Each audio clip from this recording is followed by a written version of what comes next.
द्वितीयम्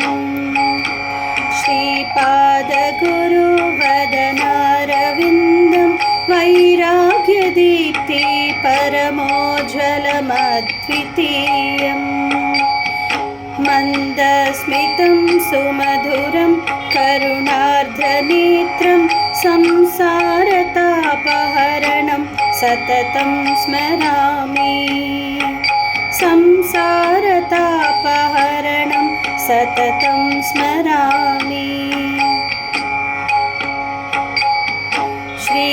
श्रीपादवल्लभ गुरो करकल्पवृक्षं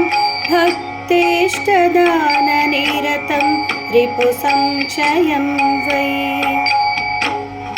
संस्मरणमात्रचितिजागरणं सुभद्रं संसारभीतिशमनं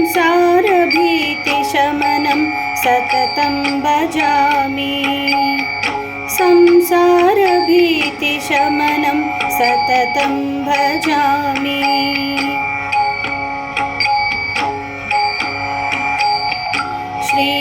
श्रीपादवल्लभ गुरु परमेश्वरस्य योगीश्वरस्य शिवशक्तिसमन्वितस्य श्रीपर्वतस्य शिखरं खलु सन्निविष्टं त्रैलोक्यपावनपादाब्जमहं नमामि